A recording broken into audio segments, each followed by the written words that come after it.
ونستغفره ونؤمن به ونتوكل عليه ونعوذ بالله من شرور أنفسنا ومن سيئات أعمالنا من يهده الله فلا مضل له ومن يضلله فلا هادي له وأشهد أن لا إله إلا الله وحده لا شريك له وأشهد أن محمدا عبده ورسوله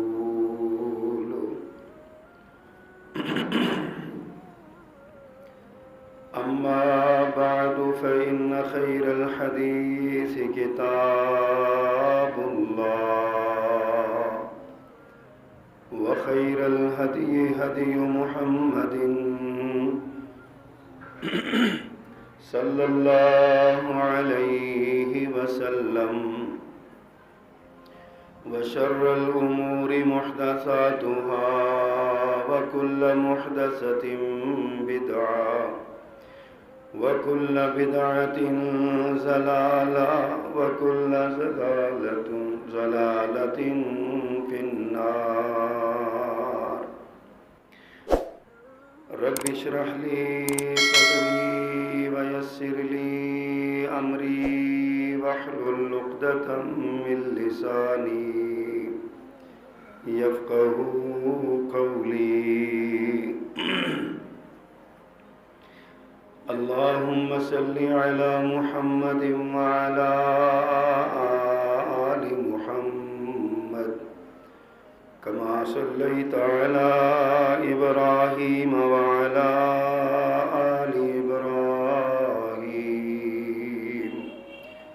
إنك حميد مجيد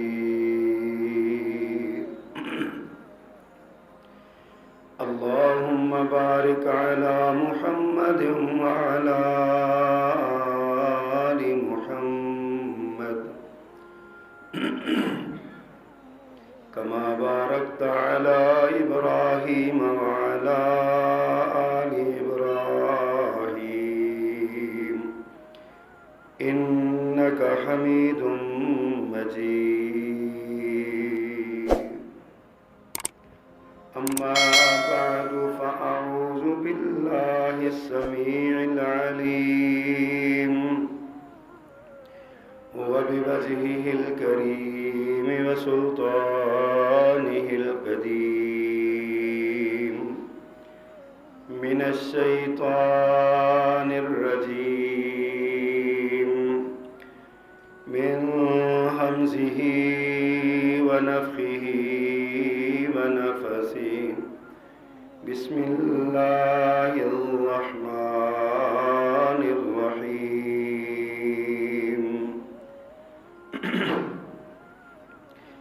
فرح المخلفون بمقعدهم خلاف رسول الله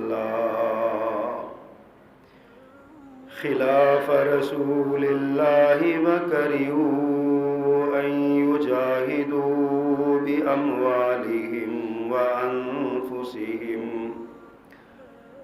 وأنفسهم في سبيل الله وقالوا لا تنفروا في الحر قل نار جهنم أشد حرا لو كانوا يفقهون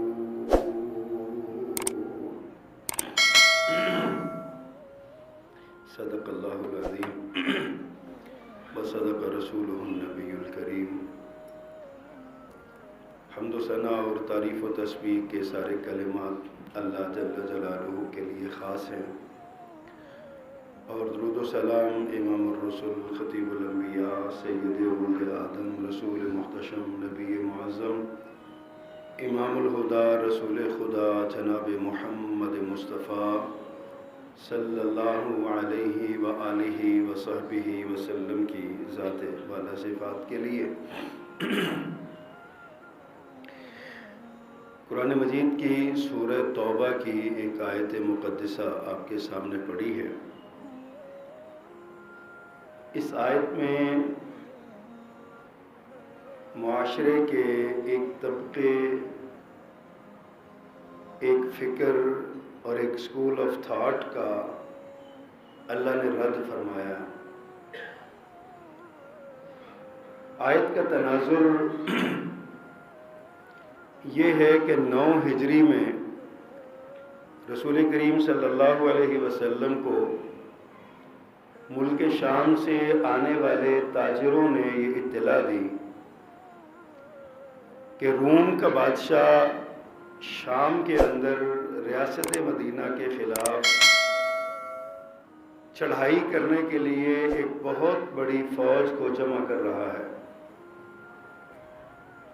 شام کے علاقے میں آل غسان کی حکومت تھی، اور یہ آل غسان روم کے باج گزار تھے، سلطنت روم، قیصر روم کے۔ قیصر روم کو مسلمانوں کے بڑھتے ہوئے قدموں کی اور بڑھتی ہوئی سلطنت کی اطلاعات مل رہی تھی، تو اس نے سوچا کہ میں اچانک حملہ کر کے میں ریاست مدینہ کو ختم کر دوں گا اور دنیا میں عیسائیت کا بول بالا ہو جائے گا۔ یہ سوچ کر اس نے شام کے اندر اپنے لشکروں کو اکٹھا کرنا شروع کیا۔ ادھر نبی کریم صلی اللہ علیہ وسلم کو اطلاع ملی تو آپ نے عام اعلان فرما دیا۔ اس سے پہلے عموماً آپ جنگی حکمت عملی کے تحت اپنی منزل کا، اپنے ڈیسٹینیشن کا آپ اس کو ظاہر نہیں فرمایا کرتے تھے، اعلان نہیں کیا کرتے تھے، لیکن مدینہ کے اندر اور بلکہ پورے عرب کے اندر 9 ہجری میں قحط کی کیفیت تھی۔ ادھر گرمی شدت کی تھی، فصلیں پکی ہوئی تھیں، کھجور کی فصلیں تھیں، پکی ہوئی تھیں، ان کے کاٹنے کا وقت تھا، اور ادھر رسول اللہ صلی اللہ علیہ وسلم نے ملک شام میں روسی فوجوں کی سرکوبی کا اعلان کر دیا اور فرمایا کہ ہم نے ایک بہت بڑا لشکر لے کر وہاں پہ جانا ہے۔ آپ اندازہ کریں کہ کئی مہینوں کی جد و جہد کے بعد 30,000 افراد کا لشکر آپ نے تیار کیا، اور یہ 30,000 مسلم سپاہ لڑنے مرنے پہ تیار ہو گئی۔ فصلیں چھوڑ دیں، موسم کی پرواہ نہ کی، دور دراز کے سفر کا خیال دل میں نہ آیا، سفر کی صعوبتوں کا ذرا برابر دل میں خیال نہ آیا۔ یہی وہ موقع ہے جس میں پیارے پیغمبر صلی اللہ علیہ وسلم نے عام چندے کی اپیل کی، دینی کاز کے لیے، دین کی تقویت کے لیے۔ یہی وہ جنگ ہے جس میں حضرت عثمان رضی اللہ تعالی عنہ نے 1000 دیناروں کی تھیلی بھر کے رسول اللہ صلی اللہ علیہ وسلم کو دی، اور اس کے علاوہ بھی بہت کچھ مال و متاع انہوں نے دیا۔ یہی وہ جنگ ہے جس میں جناب صدیق اکبر رضی اللہ تعالیٰ عنہ نے اپنے گھر کا سارا مال و متاع لا کے پیارے پیغمبر کے قدموں میں رکھ دیا۔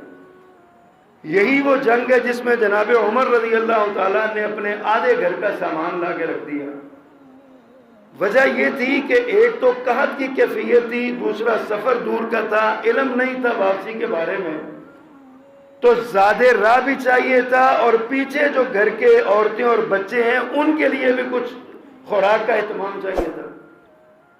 مسلمانوں نے مزدوریاں کر کر کے کئی دن یہودیوں کے باغوں میں اور دیگر جگہوں پہ، تو جو مزدوری میں ملا آدھا اپنے گھر والوں کو دے دیا، آدھا لا کے جو ہے نا وہ پیارے پیغمبر کے قدموں میں ڈھیر کر دیا۔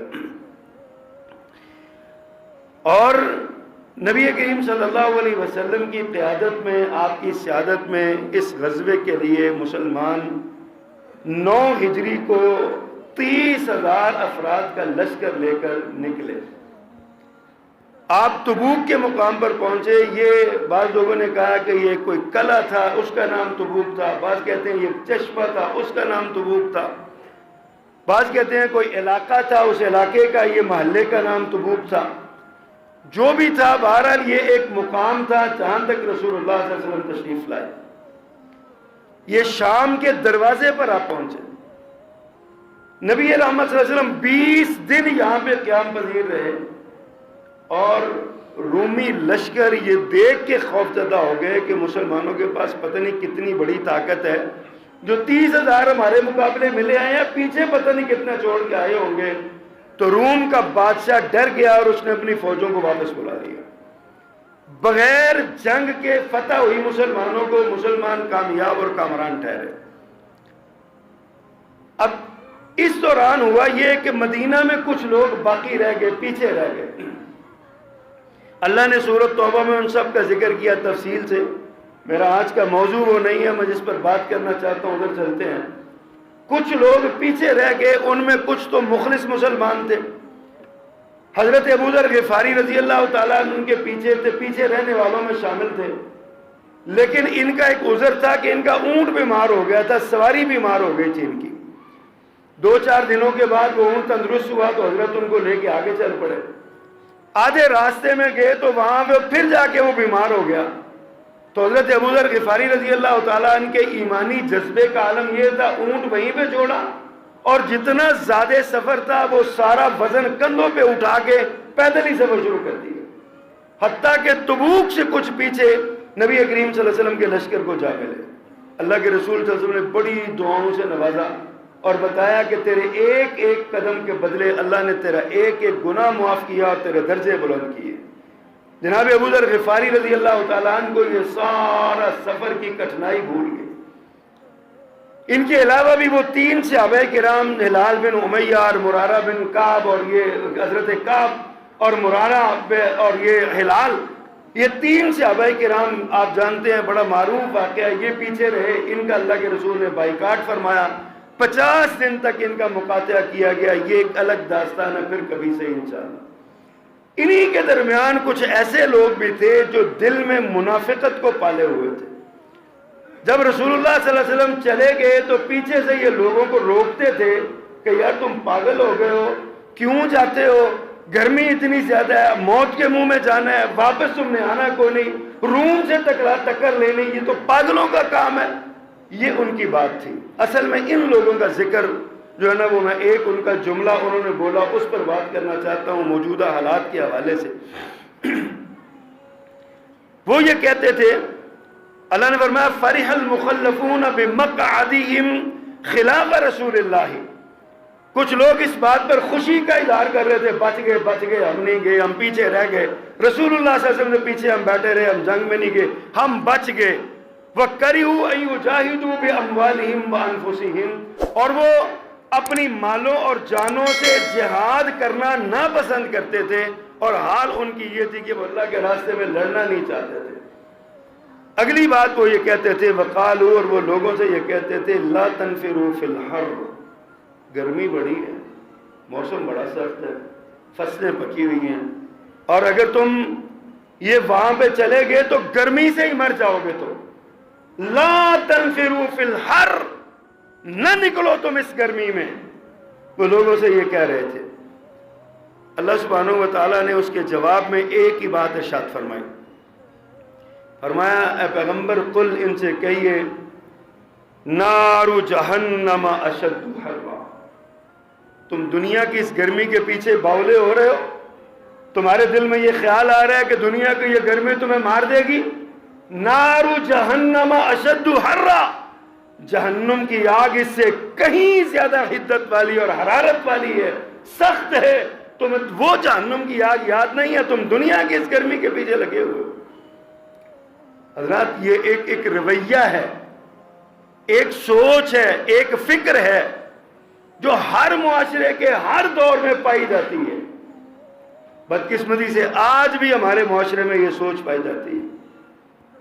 آج جہاد کو تو ویسے ہی شجر ممنوع قرار دے دیا گیا نا، بین الاقوامی برادری میں زندگی کے لیے ہم نے جہاد کو دہشت گردی قرار دے دیا، مسلمان حکومتوں نے، وہاں مسلمانوں کے درمیان جہاد کو دہشت گردی کہا جاتا ہے۔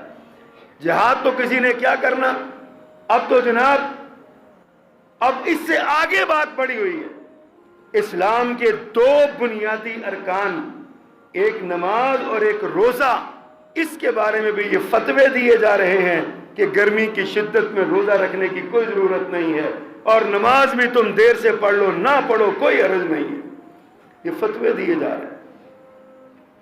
ان لوگوں کو یہ بھولا ہوا ہے نار جہنم اشد حرا. یہ موسموں کی تبدیلی اللہ تعالیٰ کے بڑے بڑے انعامات میں سے ایک انعام ہے. کبھی ان علاقوں میں جا کے ان لوگوں سے پوچھئے جہاں سردی رہتی ہے سال کے 12 مہینے، سائبیریا کے علاقوں میں، انٹارکٹیکا کے علاقوں میں جائیے، بر اعظم ہے بڑے بڑے، وہاں پہ سردی ہی سردی ہے. ان علاقوں میں جائیے جہاں گرمی ہی گرمی ہے. ہمیں تو اللہ تعالیٰ نے خطہ ہی ایسا دیا ہے، ایسا خوبصورت یہ خطہ دیا ہے جس میں اللہ نے ہمیں چاروں طرح کے موسم دے رکھے. یہ موسم اللہ کی بہت بڑی نعمت ہوتے ہیں. یہ موسم اللہ سبحانہ و تعالیٰ کا بہت بڑا انعام ہوتے ہیں. اور ان انعامات میں سے یہ جو موسم گرمی کا موسم ہے نا، یہ بھی اللہ کی بہت بڑی نعمت ہے اگر ہم اس کو سمجھیں. یہ ہمارے عقیدے کی اصلاح کا سبب ہے، یہ ہمارے اعمال میں جذبے میں اضافے کا سبب ہے، یہ ہماری نیکیوں میں اضافے کا سبب ہے. سیدنا علی رضی اللہ تعالیٰ عنہ نے 3 خواہشات کا اظہار کیا تھا. ان 3 خواہشات میں سے حضرت علی کی ایک خواہش یہ تھی کہ گرمیوں کے مہینے میں روزے رکھوں. سیدنا عبداللہ ابن عمر رضی اللہ تعالیٰ عنہ، لوگوں کا جذبہ دیکھیے کیا. سیدنا عبداللہ ابن عمر رضی اللہ تعالیٰ عنہ اپنے بعض ساتھیوں کے ساتھ جا رہے تھے جنگل اور صحرا بیابان صحرا میں، تپتی ہوئی دوپہر اور انتہائی گرم ریت. حضرت نے ایک سایہ تلاش کیا، وہاں پہ بیٹھ کے کھانا کھانے لگے تو دیکھا ایک بچہ چھوٹا سا 12-13 سال کا ایک بچہ، وہ اپنی بکریوں کو چراتا وہاں پہ پھر رہا تھا. حضرت نے اسے اپنے پاس بلایا، کہا پانی پیو، کھانا کھاؤ، ہمارے ساتھ شامل ہو جاؤ. وہ نوجوان کہنے لگا کہ میں نے روزہ رکھا ہو. حضرت عبداللہ پریشان ہو گئے، اتنی شدید گرمی میں اللہ کے بندے تو نے روزہ رکھا ہوا اور نفلی روزہ رکھا ہوا. اس نے کہا جی بس اللہ کی رضا کے لیے میں نے روزہ رکھا ہوا. حضرت اسے خوش ہوئے، اس کا امتحان لینے لگے. کہتے ہیں ایسا کرو اپنی ایک بکری ہمیں دے دو، ہم یہ بکری ذبح کر کے گوشت پکائیں گے کھائیں گے، کچھ تم کر لے جانا، کچھ ہمیں دے دو. اس نے جواب دیا یہ بکریاں میری نہیں ہیں، بکریاں مالک کی ہیں، میں تو اجرت پہ چراتا ہوں ان کو، میں ان کا چرواہا ہوں صرف. حضرت عبداللہ رضی اللہ تعالیٰ عنہ عبداللہ بن عمر بہت حیران ہوئے اور مزید امتحان لیتے ہوئے کہنے لگے یار اتنی بکریاں سینکڑوں کی تعداد میں، اور اس طرح کے جنگلوں میں عموماً یہ ہوتا ہے کہ بکریاں کھائی میں گر گئی، پہاڑی میں کسی میں گر گئی، کوئی مر جاتی ہے، بھیڑیا لے جاتا ہے، مالک کو کیا پتہ چلے گا؟ مالک کو کیا پتہ چلے گا کہ یہ بھیڑ کس کی ہے، یہ بکری کس کی ہے، کہاں گئی، کتنی تعداد تھی؟ تو تم ایسا کرو یہ بکری ایک ہمیں دے دو، تمہارے مالک کو پتہ نہیں چلے گا. اس بچے نے جن کا ایمان بڑا پختہ ہوتا ہے اس نے ایک ہی جواب دیا اگر یہ میں بکری آپ کو دے دوں میرے مالک کو پتہ نہ چلے فَأَيْنَ اللَّهُ. بزرگوں پھر اللہ کہاں ہے؟ اللہ کو نہیں پتہ چلے گا. حضرت عبداللہ رضی اللہ تعالیٰ عنہ کے دل پہ یہ بات لگی جا کے، اور بعد میں کتنی دیر سارے سفر میں مزے لے لے کے این اللہ این اللہ این اللہ کہتے رہے. پھر اللہ کہاں ہے، پھر اللہ کہاں ہے، پھر اللہ کہاں. واپس مدینہ منورہ آئے، اس چرواہے کو مالک کو ڈھونڈا اور اس سے اس مالک کو آزاد کروایا، پیسے دیے اور ساری بکریوں کا ریوڑ آزاد کروایا، خریدا. اور اس بچے کو بلا کے کہا تیرے عقیدے کی برکت سے، تو نے عقیدہ تیرا اتنا مضبوط ہے، میں اس عقیدے کی وجہ سے تمہیں بھی آزاد کرتا ہوں اور یہ بکریاں بھی ساری تمہیں دیتا ہوں. ایمان جن کا پختہ ہوتا ہے گرمی ان کے راستے کی رکاوٹ نہیں بنتی. آج بدقسمتی سے گرمی ہمیں ڈرا رہی ہے، باوجود اس کے کہ ہمیں بے شمار نعمتیں ملی ہوئی ہیں، ہمارے سائے موجود ہیں، ہمارے دفتروں میں، دکانوں میں، گھروں میں، کاروباروں میں ایئر کنڈیشن لگے ہوئے ہیں. ایئر کنڈیشن نہیں ہے تو ایئر کولر لگے ہوئے ہیں، ایئر کولر نہیں ہے تو کم از کم پنکھے لگے ہوئے ہیں. دیہاتوں میں درخت کھلے عام سائے دار درخت مل رہے ہیں، ہوائیں چل رہی ہیں، پرسکون جگہ ہیں، ہمیں سارا کچھ میسر ہے.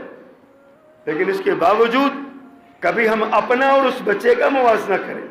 وہ کن صحراؤں میں بکریاں چراتا، اور دنیا کا سب سے مشکل کام بکریاں چرانا ہے. کائنات میں بڑے بڑے مشکل کام ہے، کٹھن کام ہے، فرنسوں پہ کھڑے ہو کے لوہا پگھلانا بڑا مشکل کام ہے، لیکن اس سے بھی زیادہ مشکل کام بکریاں چرانا ہے۔ وہ جانور ہیں، کوئی ادھر کو چلا جائے، پھر بکریوں کی تعداد بڑی ہو، ادھر سے سنبھالے گا، پھر ادھر دوڑ جائے گی، ادھر سے سنبھالے گا۔ اور شاید یہی وجہ ہے کہ اللہ نے تقریباً سارے انبیاء سے بکریاں چروانے کا کام لیا ہے۔ نبوت ملنے سے پہلے تقریباً تمام انبیاء نے بکریاں چرائی ہیں، تاکہ پتہ چلے مختلف الخیال لوگوں کو، مختلف النوع لوگوں کو، مختلف الفکر لوگوں کو کس طرح ایک لڑی میں اور ایک نظریے کی لڑی میں پرو کے رکھنا ہے۔ اللہ اکبر۔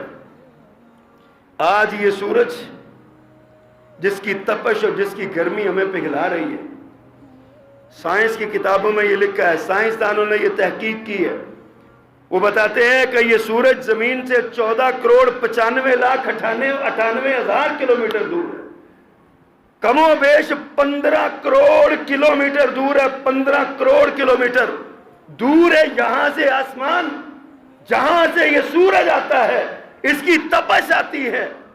اور ابھی پچھلے دنوں کو ناسا کا جو امریکہ کا خلائی ادارہ ہے، انہوں نے ایک تحقیق کی، کچھ تصویریں سورج سے 7 کروڑ کلومیٹر پیچھے سے کیمرہ بھیجا، سیارہ بھیجا، ان کے بقول انہوں نے وہاں سورج کی کچھ تصویریں لی ہیں اور بتایا ہے کہ 7 کروڑ کلومیٹر دور سورج کے جو قطر ہے نا، اس قطر کے اس کا مدار، اس کے باہر جو گرمی ہے، اس کا درجہ حرارت 5,000 5,500 ڈگری سینٹی گریڈ اس کا درجہ حرارت ہے۔ آپ اندازہ کریں کہ وہ آدھا کلومیٹر یعنی آدھا راستہ 5,500 ڈگری سینٹی گریڈ، اور اس سے آگے کیا ہوگا؟ اور اس کی گرمی یہاں تک آتے آتے یہ زمین گھومتی ہے نا، کبھی سورج کے قریب ہو جاتی ہے، کبھی سورج کے دور ہو جاتی ہے، اور یہ گرمی ہمیں آج جینے نہیں دے رہی۔ آج ہماری زندگیوں کو اس نے معطل کر دیا ہوا ہے۔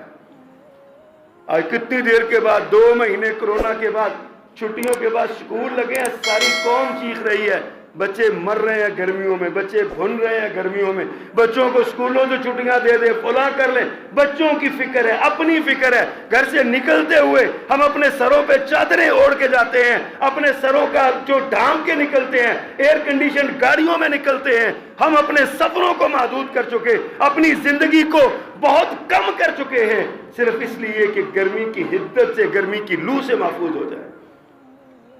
15 کروڑ کلومیٹر دور سورج کی حدت اور گرمی کا یہ عالم ہے اس کا، لیکن یہ اتنی دور، اتنی گرمی، اس کا فائدہ بھی ہے، اس کے بے شمار فوائد ہیں۔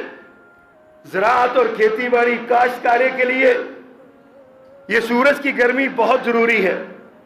آج کے جتنے پھل ہیں، آم ہے، تربوز ہے، فالسا ہے، جامن ہے، یہ سارے کے سارے اور اس طرح کے بہت سے پھل جو آج کی ضرورت ہے، یہ اس گرمی اور دھوپ کی وجہ سے پیدا ہوتے ہیں۔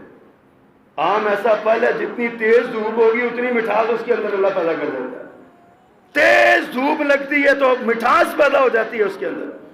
یہ اللہ سبحانہ و تعالیٰ نے اپنا ایک نظام بنایا ہوا ہے، ایسی ایسی نعمتیں اللہ نے اس کی دی ہیں، اور پھر اس کے ساتھ بندہ تھوڑی سی محنت کرے نا، اس گرمی سے بچ سکتا ہے، بچ جاتا ہے۔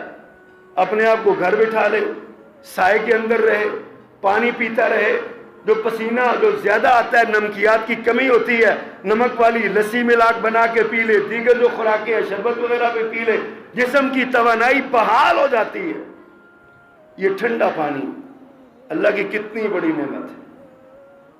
رسول اللہ صلی اللہ علیہ وسلم ایک دعا کیا کرتے تھے، اللہم انی اسألک حبک وحب من یحبک والعمل الذی یبلغنا حبک، اللہم اجعل حبک احب الی من نفسی ومالی ومن الماء البارد۔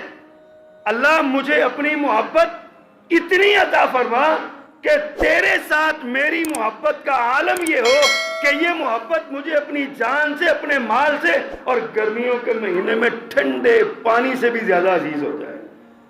آپ اندازہ کریں گرمیوں میں ٹھنڈے پانی کی اہمیت کتنی۔ آپ ارشاد فرماتے ہیں اللہم اجعل حبک احب الینا من انفسنا واہلنا ومالنا۔ دعا مانگے اللہ کے رسول صلی اللہ علیہ وسلم، وَمِنَ الْمَاءِ الْبَارِدِ، ٹھنڈے پانی سے بھی زیادہ ہمیں یہ پیارا کر دے، یہ اپنی محبت ہمیں عطا کر دے۔ اتنا ٹھنڈا پانی، اللہ کی اتنی بڑی نعمت ہمیں ملنا۔ ہم یہ ٹھنڈا پانی گھر میں آتے ہیں، فریج پڑے ہوئے ہیں، ٹھنڈے پانی کی بوتل گھٹا منہ لگا کے پی جاتے ہیں، توانائی بحال ہو جاتی ہے، گھر سے نکل کے سڑک پہ جاتے ہیں، سڑک سے نکل کے گھر آتے ہیں، ٹھنڈی بوتلیں، کولڈ ڈرنکس موجود ہیں، نعمتیں بے شمار ہیں، اللہ نے پھل بے انتہا دے رکھے ہیں۔ اس گرمی کی وجہ سے یہ گرمی ہمارے لیے نعمت بھی ہے، لیکن اس کے ساتھ ظاہر ہے ہر آسانی کے ساتھ فَإِنَّ مَعَ الْعُسْرِ يُسْرًا، إِنَّ مَعَ الْعُسْرِ يُسْرًا، ہر تنگی کے ساتھ آسانی ہوتی ہے، تو ہر آسانی کے ساتھ کچھ تنگی بھی تو ہوتی ہے نا۔ گلاب کے پھول کے ساتھ نیچے کانٹوں والی جھاڑیاں بھی، تنے بھی ہوتے ہیں، ٹہنیاں بھی ہوتی ہیں، گلاب کے پھول کے ساتھ کانٹا بھی ہوتا ہے۔ یہ گرمی جو ہے نا، یہ ہمیں بیمار کر دیتی ہے، ٹائیفائڈ کر دیتی ہے، ڈائریا ہو جاتا ہے، اس طرح کی بہت سی بیماریاں، لو لگ جاتی ہے، ہیٹ سٹروک جس کو ہم کہتے ہیں، جان نکلنے کا خدشہ ہوتا ہے، بندہ مر جاتا ہے ہیٹ سٹروک سے، لو لگنے سے۔ لوگ کہتے ہیں بچ کے نکلو، بچا کے اپنے آپ کو نکلو۔ احتیاطی تدابیر ساری اختیار کرنی چاہیے، کوئی حرج نہیں ہے، بلکہ حرج نہیں، یہ لازم اور فرض ہے یہ اپنی جان کو بچانا۔ اللہ نے فرمایا لا تلقوا بأیدیکم الی التہلکہ، اپنے آپ کو ہلاکت میں اپنے ہاتھوں سے نہ ڈالو، ہلاکت میں نہ پڑو، کسی بھی معاملے میں اپنے آپ کو ہلاکت میں نہ ڈالو۔ یہ نہ ہو کہ تم کہو جناب گرمی میں بیٹھے رہنا یہ بہت بڑے ثواب کا کام ہے۔ اللہ کے رسول صلی اللہ علیہ وسلم کی تعلیمات پہ قربان جاؤں، پیارے پیغمبر نے تو آدھی دھوپ اور آدھی چھاؤں میں بیٹھنے سے منع کر دیا ہے، واضح حکم ہے۔ میں کوئی بندہ، سردیوں میں ہوتا ہے نا، ہم اکثر جو چہرے پہ چھاؤں ہوتی ہے اور نیچے دھوپ ہوتی ہے، ہم بیٹھ جاتے ہیں، چلو آنکھوں میں جو ہے نا وہ دھوپ نہ پڑے، نیچے دھوپ ملتی رہے۔ پیارے پیغمبر صلی اللہ علیہ وسلم نے منع فرمایا اس بات سے، فرمایا کوئی شخص آدھی دھوپ اور آدھی چھاؤں میں نہ بیٹھے۔ کسی کو آپ نے دھوپ میں بیٹھنے کی گرمیوں میں اجازت نہیں دی ہے، لیکن کئی صوفی لوگ ایسے ہیں، وہ جب سردی ہوتی ہے نا سخت قسم کی، وہ چلا کاٹتے ہیں کپڑے اتار کے، اور کہتے ہیں جناب ہم اللہ کا قرب اس کے ذریعے حاصل کرنا چاہتے ہیں۔ اور کئی ایسے بے وقوف ہوتے ہیں جو کہتے ہیں گرمیوں میں ہم گرم کپڑے پہن کے اوپر بڑی بڑی اوڑھنیاں اوڑھ کے وہ دھوپ کے اندر بیٹھتے ہیں، جی ہم چلا کاٹ رہے ہیں، اور لوگ کئی شدائی اور بے وقوف ان کو اللہ کا ولی سمجھ کے ان کے پاس بیٹھ جاتے ہیں۔ کائنات میں محمد الرسول اللہ سے بڑا اللہ کا کوئی ولی نہیں ہے صلی اللہ علیہ وسلم۔ نبی کریم صلی اللہ علیہ وسلم کے اصحاب سے بڑا کوئی ولی نہیں ہے۔ نہ پیارے پیغمبر صلی اللہ علیہ وسلم نے یہ حرکتیں کی، اور نہ اللہ کے رسول صلی اللہ علیہ وسلم کے اصحاب نے یہ حرکتیں کی، نہ پیارے پیغمبر نے اس کی اجازت دی، نہ کوئی مومن اس طرح کا کام کرتا ہے۔ یہ گرمی سے بچنا فرض ہے، لازم ہے، ضروری ہے۔ دنیا گرمی میں بچو۔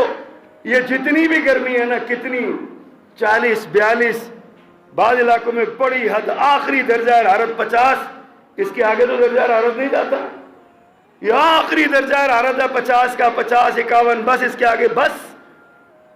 لیکن حضرات اس گرمی سے اتنا بھاگتے ہیں، اس گرمی سے اتنا بچتے ہیں، اس گرمی سے اتنا ڈرتے ہیں، اس گرمی سے اپنے آپ کو بچاتے ہیں، اپنے بچوں کو بچاتے ہیں۔ اس کے اگلی زندگی میں 2 گرمیوں کے مقام ہمیں نظر آتے ہیں۔ ایک میدان حشر ہے، آج سورج 15 کروڑ کلومیٹر دور ہے، اس دن سورج 1 میل کے فاصلے پر ہوگا۔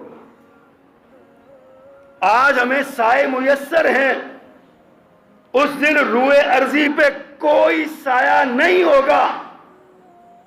آج ہم نے لباس پہنے ہوئے ہیں، نیچے بنیانیں پہنی ہوئی ہیں، انڈر گارمنٹس پہنے ہوئے ہیں کہ پسینہ آئے تو انہی کپڑوں میں جذب ہو جائے، ہمارے اوپر والے کپڑے محفوظ اور صاف رہیں، بدبو نہ آئے۔ وہاں پہ انسان مادر ذات برہنہ کھڑا ہوگا، کوئی سایہ نہیں ہوگا، زمین تانبے کی طرح تپ رہی ہوگی، سورج 1 میل کے فاصلے پہ ہوگا، اور کوئی پرسان حال نہیں ہوگا کسی کا۔ کبھی ہم نے اس گرمی سے بچنے کے بارے میں بھی سوچا؟ کبھی ہم نے اپنی اولاد کو اس گرمی سے بچنے کے بارے میں بھی ہم نے ان کو سبق دیا؟ کبھی ہمارے دل میں یہ خیال آیا کہ حشر کی اس گرمی سے بھی ہماری اولاد بچ جائے؟ جبکہ حدیث موجود ہے سبعۃ یظلھم اللہ فی ظلہ یوم لا ظل الا ظلہ، اس حشر کی گرمی میں بھی 7 قسم کے ایسے لوگ ہوں گے جن کو اللہ اپنا سایہ نصیب فرمائیں گے اس دن، جس دن اللہ کے سائے کے سوا کوئی دوسرا سایہ نہیں ہوگا۔ کبھی ہمارے دل میں خیال آیا کہ ہم نے ان 7 میں اپنے آپ کو شامل کروانا ہے؟ ان 7 میں نہیں تو کم از کم کسی ایک میں تو شامل کروا لیں۔ الامام عادل، فرمایا انصاف کرنے والا حکمران، اللہ اس کو اپنے عرش کا سایہ نصیب کر دیں گے۔ دنیا میں انصاف کرنے والا حکمران، حکمران سے مراد ملک کا بادشاہ بھی ہو سکتا ہے، صدر یا وزیر اعظم بھی ہو سکتا ہے، لیکن حکمران سے مراد، امام سے مراد امام عادل، عدل کرنے والا گھر کا سربراہ بھی ہو سکتا ہے، علاقے کا کونسلر بھی ہو سکتا ہے، علاقہ حلقے کا ایم پی اور ایم این اے بھی ہو سکتا ہے، یہ سارے اس میں شامل ہو سکتے ہیں۔ امام عادل، عدل کرنے والا، جو انصاف کرنے والا امام ہے، سب کو ایک ہی ترازو میں تولنے والا، اللہ قیامت کے دن اس کو اپنا سایہ نصیب فرمائے گا۔ دوسرا فرمایا وشاب نشأ فی عبادت اللہ، ایک ایسا نوجوان جس کی زندگی اللہ کی عبادت میں گزر گئی، جس کی جوانی اللہ کی عبادت میں گزر گئی، اس کی صبح، اس کی شامیں، اس کے دن اور اس کی راتیں اللہ کی عبادت میں گزر رہی ہیں۔ اس کا مسجد کے ساتھ تعلق ہے، وہ نماز کے لیے مسجد میں آتا ہے، مسجد کی آبادی کی فکر کرتا ہے، مسجد کی صفائی کی فکر کرتا ہے، وہ نوجوان ہے، اس کی زندگی اللہ کی عبادت میں، نشأ فی عبادت اللہ، اس نے اپنی جوانی کو اللہ کی عبادت میں جوان کیا، ابھارا ہے، لگا دیا ہے، اس کو بھی اللہ اپنا سایہ نصیب کر دے۔ تیسرا شخص وَرَجُلٌ قَلْبُهُ مُعَلَّقٌ بِالْمَسَاجِدِ، ایسا بندہ جس کا دل مسجد میں اٹکا ہوا، اس کی توجہ ہی مسجد کی طرف ہے، وہ مسجد میں ہی آتا ہے، ایک نماز پڑھ کے جاتا ہے، دوسری کی فکر لگی ہوتی ہے، ایک بار چکر لگا جاتا ہے، دوسری کی ٹینشن لگی ہوتی ہے، بار بار گھڑی دیکھتا ہے، مسجد کا ٹائم ہوا کہ نہیں ہوا، نماز کا ٹائم ہوا کہ نہیں ہوا، اذان ہو گئی کہ نہیں ہو گئی، اس کو مسجد کی فکر لگی ہے، وہ مسجد کی صفائی کا، مسجد کی ستھرائی کا، مسجد کے پنکھوں کا، مسجد کی لائٹوں کا، روشنی کا وہ بے شمار اہتمام کرتا ہے، اس کی توجہ ادھر لگی ہوئی ہے۔ اللہ اس کو بھی کہیں گے تو میری مسجد سے جڑا ہوا تھا، آجا تو بھی اس گرمی سے نکل، میرے عرش کے سائے میں آجا۔ اللہ اکبر۔ چوتھا فرمایا 2 بندے اللہ کے لیے محبت کرنے والے ہیں، 2 بندے اللہ کے لیے، ان کی محبت دنیاوی غرض کے لیے نہیں ہے، ان کی محبت دنیا میں کوئی مال و دولت کے حصول کے لیے نہیں ہے، ایک دوسرے سے کسی مفاد کے لیے نہیں ہے، خالص اللہ کی رضا کے لیے۔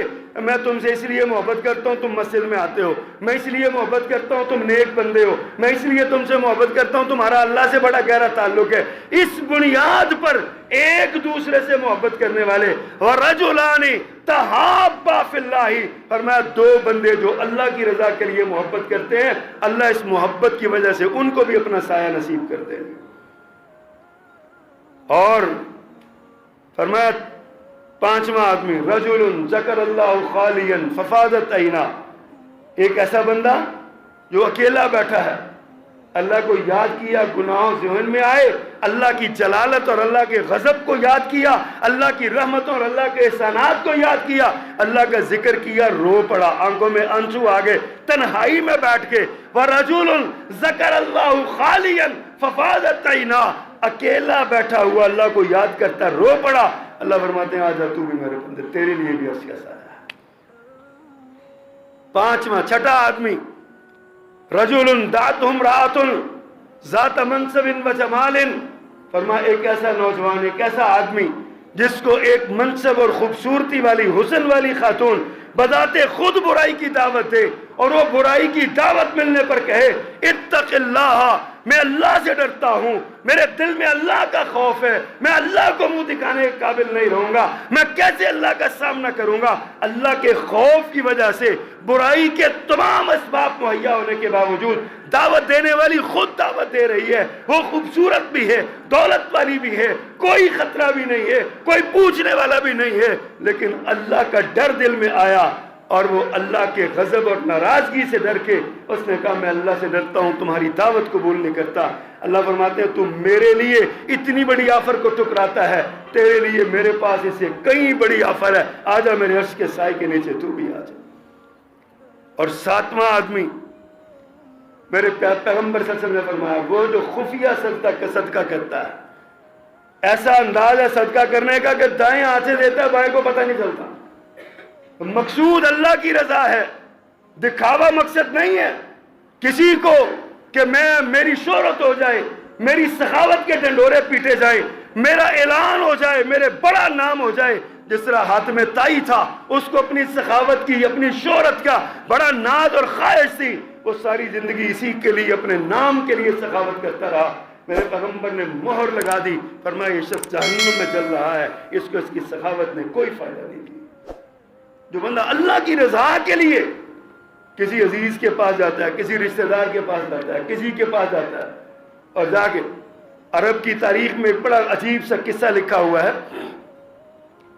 اللہ اکبر، ایک آدمی، ایک سرمایہ دار دولت مند آدمی خواب دیکھتا ہے کہ اس کو پیغام ملتا ہے فلاں بندہ تمہارے محلے کا، اس کو عمرہ کرواؤ جا کے۔ وہ بڑا حیران ہوا، اس نے کہا مجھے اس کے بارے میں یہ خبر مل رہی ہے، عمرہ کرواؤ، یہ کیا چکر ہے؟ اگلے دن پھر خواب دیکھتا ہے، اگلے 3 دن ہو گئے، چہرہ واضح نظر آ رہا ہے اور پتہ چل رہا ہے، نام پتہ چل رہا ہے۔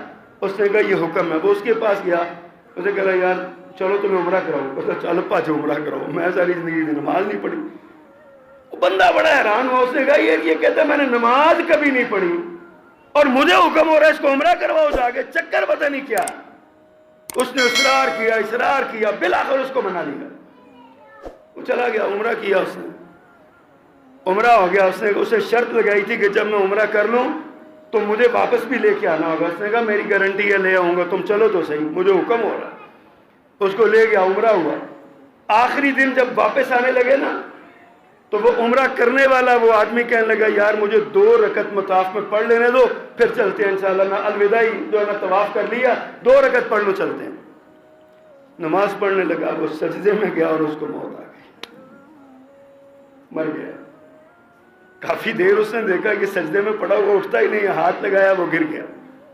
بندہ بڑا ہے، عجیب کہانی تھی، الجھن سلجھ نہیں رہی، بڑا پریشان۔ اٹھایا، گھر لے گیا، اس کی بیوی بچوں سے جا کے پوچھا اللہ کے بندو یہ کیا، اس کا عمل کیا تھا، یہ کرتا کیا تھا، کیا وجہ تھی؟ انہوں نے کہا جی ہمیں تو کوئی پتہ نہیں، شراب یہ پیتا تھا، چوریاں یہ کرتا تھا، عزتوں سے یہ جو ہے نا وہ کھیلتا تھا، اور جو گناہ اس کے اندر ہو جاتا تھا، مجھے ہمیں نہیں سمجھ آتی یہ کیا ہے۔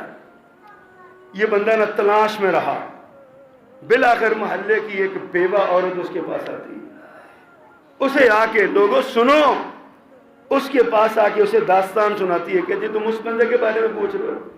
کہا ہاں میں بڑا پریشان ہوں اس کے بارے میں، مجھے یہ حکم ہوا، میں عمرے کے لیے اس کو لے کے گیا، یہاں وہ کہتا ہے میں نے کبھی نماز بھی نہیں پڑھی تھی، چکر کیا ہے؟ اس نے کہا میں بتاتی ہوں، میں بیوہ ہوں، باپردہ ہوں، میرا شوہر فوت ہو گیا، بچے میرے چھوٹے چھوٹے ہیں، میرا گھر کا سودا صرف لا کے دینے والا کوئی نہیں، میرے پاس کمائی کا بھی کوئی ذریعہ نہیں ہے، یہ شخص مجھے نہیں پتا کہاں سے کیا کرتا تھا، یہ جب اپنے گھر کا سودا لاتا تو اتنا ہی سودا میرے گھر کا لے کے آتا، میرے گھر کے دروازے کی دہلیز پر سودے کا تھیلا رکھتا، دروازہ کھٹکھٹا کے خود نکل جاتا، مجھے کبھی پتہ نہیں چلتا تھا کہ یہ کون شخص ہے یہ، اور میں ہمیشہ اس کو دعا دیتی تھی جا اللہ کے بندے تو میرے ساتھ تعاون کرتا ہے، اللہ تیرا انجام اچھا کرے، اللہ تیرا انجام اچھا کرے۔ خفیہ صدقہ دینے والا، اتنا خفیہ کہ دینے لینے والے کو بھی پتہ نہیں ہے کون ہے۔ دنیا میں اللہ نے اس کو یہ صلہ دیا کہ اس کا انجام، جس نے کبھی نماز نہیں پڑھی تھی، اللہ نے اس کی توبہ قبول کر کے مطاف کے اندر اس کو موت نصیب فرما دی۔ کیسی عظمت کی بات ہے، قیامت کے دن اللہ عرش کا سایہ نصیب کر دے۔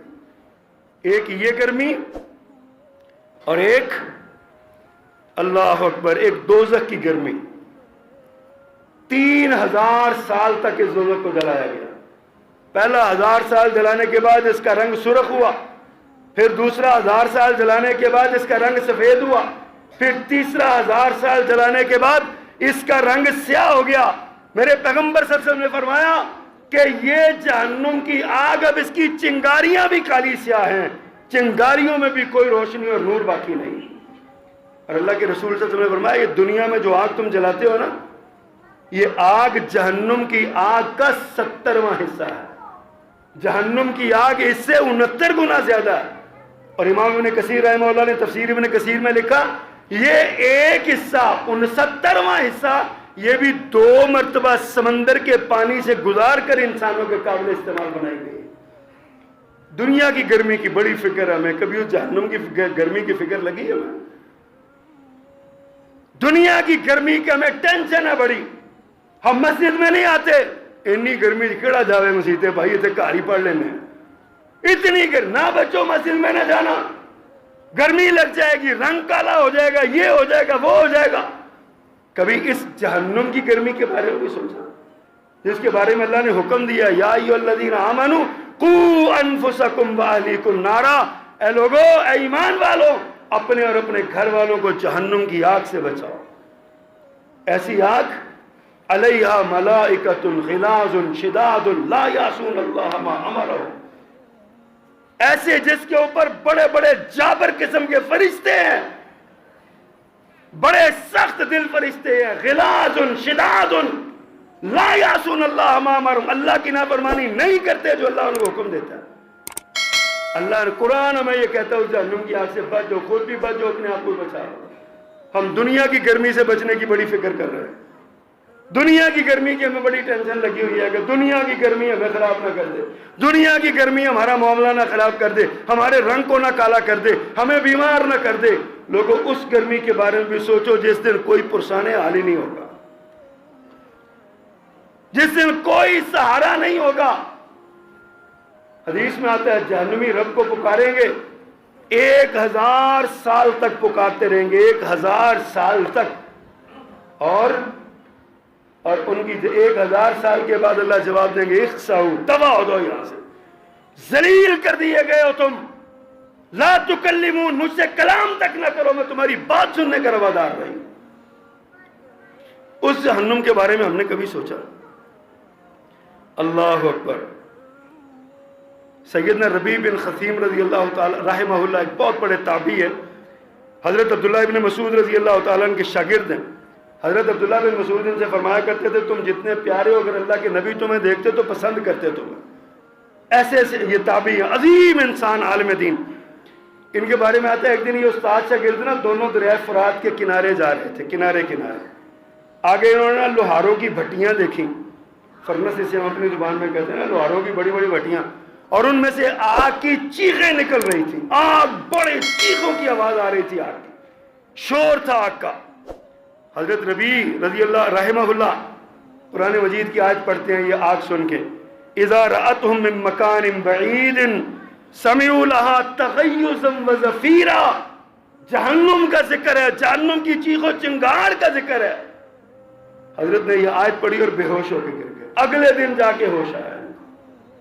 ہم بھی قرآن پڑھتے ہیں، کبھی ہمیں بھی اس طرح کا معاملہ درپیش ہوا، کبھی ہم نے جہنم کی آگ سے بچنے کی کوشش کی، کبھی ہم نے اللہ سے یہ خواہش کی دنیا کی گرمی تو برداشت کر ہی رہے ہیں نا، تو نے توفیق دی ہے، تو نے اس کو بنایا ہی اتنا سا ہے، ہم برداشت کر لیتے ہیں، اور آخرت کی گرمی کا حضرات کیا بنے گا، کبھی اس بارے میں بھی سوچیے۔ یہ لمحہ فکریہ ہم سب کے لیے، ہماری اولادیں جو ہمیں اتنی پیاری ہیں، اتنی پیاری ہیں، ہم ان کو بخار تک میں برداشت نہیں کر سکتے۔ کوئی بندہ ہاتھ جگر پہ رکھ کے بتایا اس کو جہنم میں پھینکنا برداشت کر لے گا؟ لیکن ہم اپنی اولاد کے عقیدے کی فکر نہیں کرتے، اپنی اولاد کے ایمان کی فکر نہیں کرتے، اپنی اولاد کے عمل کی فکر نہیں کرتے، ہم اپنی اولاد پر کوئی توجہ نہیں دیتے۔ اس کا نتیجہ ہے کہ آج ہماری اولادیں ہماری بھی گستاخ ہیں، رب کی بھی نافرمان۔ آئیے آج اس گرمی سے جو اللہ کی قدرت کا نشان ہے بہت بڑا، اس سے سبق حاصل کیجیے، اس کو سمجھیے، اور اس گرمی سے نجات کے لیے اللہ سے دعا مانگے، یا اللہ بارش رحمت کی برسا دے۔ 2 دن بڑی گرمی رہی نا، رات ٹھنڈی ہوا چل پڑی، سب کچھ سکون ہو گیا۔ اللہ اپنے بندوں پہ ترس کھا لیتا ہے، اللہ جہنم کے مقابلے میں اپنے بندوں پہ ترس کھاتا ہے۔ بندہ ایک بار فجر کی نماز کے بعد بیٹھ کے 7 بار کہے اللہم اجرنی من النار، اللہ مجھے جہنم سے نجات دے دے، اللہ فرماتے ہیں نجات دے دی۔ مغرب کی نماز کے بعد کہ اللہ نجات دے دی، نجات دے دی۔ اللہ تو دنیا کے معاملے میں بھی اتنا مہربان ہے، تو آخرت کے معاملے میں کتنا مہربان ہے۔ اللہ فرماتے ہیں ما یفعل اللہ بعذابکم، اللہ تمہیں عذاب دے کے کیا کرے گا؟ لئن شکرتم، اگر تم ان شکرتم وآمنتم، اگر تم شکر گزار رہو اور ایمان لاؤ، اللہ تمہیں عذاب دے کے کیا کرے گا؟ اللہ تمہیں عذاب نہیں دینا چاہتا، لیکن اللہ یہ نشانیاں دکھاتا ہے کہ میں ہوں اصل میں۔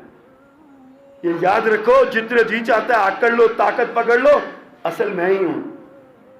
بس جس کو یہ سمجھ آ جائے نا وہ کامیاب ہو جاتا ہے۔ اللہ ہمیں کامیاب لوگوں میں شامل فرمائے۔ وما علینا الا البلاغ المبین۔